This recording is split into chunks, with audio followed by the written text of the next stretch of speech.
Alright, so two things before we start. One, I'm back in my old recording setup. I guess not old, my supposed to be normal recording setup.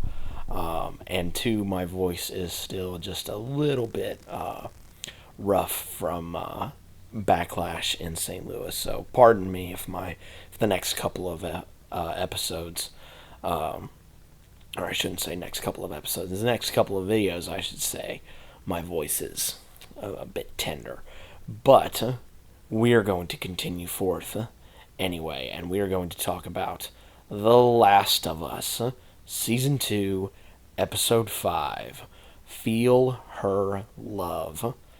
Ellie and Dina continue to make their way through WLF occupied Seattle, and they try and figure out where Abby is located, not only by the radio communications that Dina is picking up, but also from Abby's crew that is in Seattle, because Ellie does run into one of them in this episode.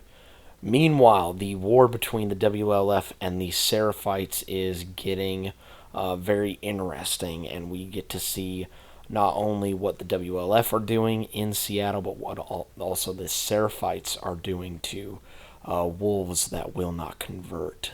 And a couple of, I should say a couple, one person joins them on their little expedition in Seattle. And what else happens in this episode? Well, we're going to talk about that right now. So, the episode opens up on a scene with Hanrahan, who is talking to another WLF soldier, Park. It's basically saying, we need to get this hospital completely under our control. And Park's like, well, we've done that. We've cleared the 6 floors, and then we just had the basement left. Basement level 1, there weren't really wasn't much anything there. Other than no rats even. Like, it was pretty easy. Then we went to B2, and there was a whole lot of cordyceps, and there were some things floating in the air. And she radioed back to her contact, Leon, and she said, Leon, did you get bit? And he's like, it's in the air. Seal us in. And that's what they did. And so the access to the basement has been denied because there are now spores in the air in the basement, which of course is the way that the fungus spreads in the game. So I found that really interesting that they added it, especially in like the underground area where like the fungus has time to like develop and stuff like that, which I found to be a really cool detail. Ellie and Dina are able to make their way into a warehouse, but it is awfully quiet, and that is because they have a whole lot of stalkers on them. And it appears as though that Ellie looks like she's going to be ripped apart by all those stalkers, and Dina's probably going to get infected because the stalkers are ripping their way into a, I wouldn't necessarily call it a cage, but like an electrical place that has like a door, a door in there. But who comes to their rescue? Jesse does. Turns out that Jesse and Tommy followed them to Seattle like a day after they had left. And him and Tommy had split up, and Jesse has now found them, and now they're going to rendezvous with Tommy and probably get out of Seattle. But they are seen by the wolves, and they are chased into a park. Wolves don't follow them in there because it is Seraphite territory. And Jesse, Dina, and Ellie witness a Seraphite basically disembowel a WLF soldier, and it was nasty.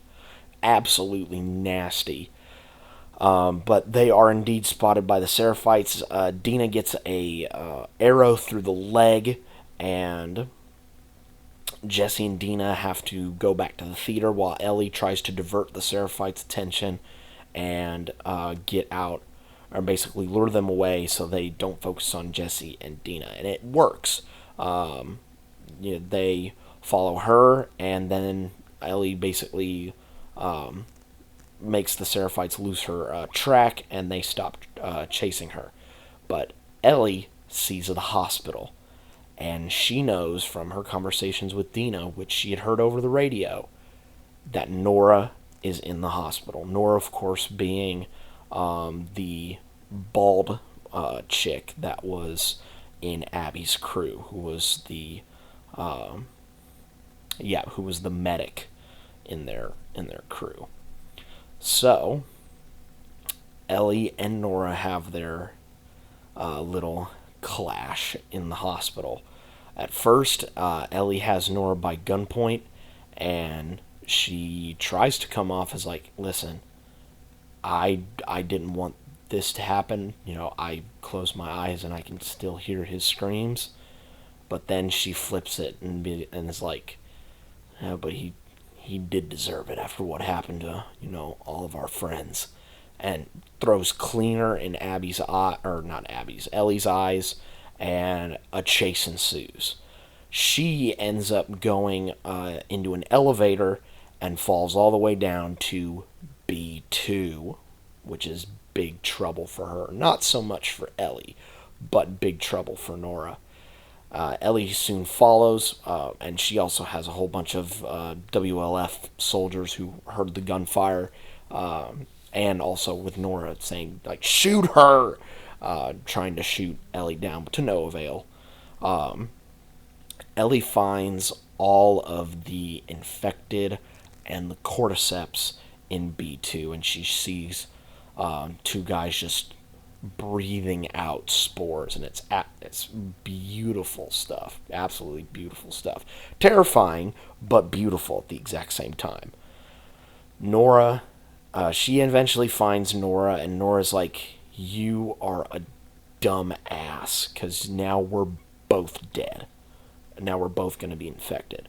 And Ellie's like, really?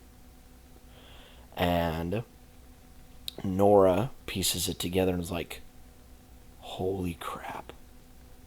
You're the immune one. You're actually real. And then she goes on to say, like, you know what Joel did, right? He went in and killed everyone in that hospital and killed the only person that could be able to make a cure from you. And that was Abby's father. And Ellie says, I know. Now, whether it is a facade to make her appear macho, or she actually knew this information, which I'm going to lean into saying that yes, she did know that information, because we had a shot from the trailer with Ellie saying, you swore. So eventually she's going to find out this information. And episode 6 is heavily going to be probably Ellie finding out that information. But she grabs a pipe and starts beating the crap out of Nora's leg, much like how Abby did to Joel with the golf club back in episode 2. And then we cut back to probably years earlier, Joel still alive, and them in much better terms. And that's where the episode ends. So episode 6 is probably most likely going to be a flashback episode where we're probably going to get a specific moment from the game, as well as probably finding out what happened with Eugene, as well as Ellie finding out the information about what Joel did in the hospital in Salt Lake. So that's probably what's going to happen in episode 6. And then after that, it's episode 7. It's the finale. And I have absolutely no idea how they're going to put a cap on it for now, and then say, well, we're going to have to wait until season 3. Like, I have an idea as to what may happen from me just hearing chatter about, what happens in the game. But it'll be very interesting to see what the showrunners do. But I'm still liking this show, man. Like, I know people are slowly but surely starting to turn it off and just being like, I can't handle this. But, that's the, like, I don't, how do I want to say this? This season in particular, and probably to an extent in the game, it is really about, like, what people are willing to do. Like, they've been stating it since season 1, like, what will love do to a person? The good and the bad. What is love going to do to a person? And sometimes that can take you off extreme cliffs. And I think they've been communicating that very, very well. And I'm excited to see how these last 2 episodes play out. But, yep, that is my review of episode 5 of season 2 of The Last of Us. Really good acting from everybody. Again, Craig Mazin did an amazing job at writing. Stephen Williams, who directed this episode. Let me see here what else he has done.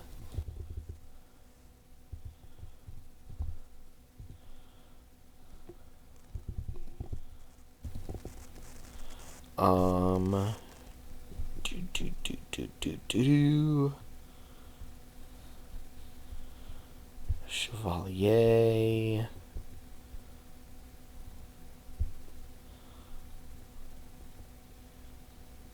I was like, I wanted to make sure that I had gotten the right person.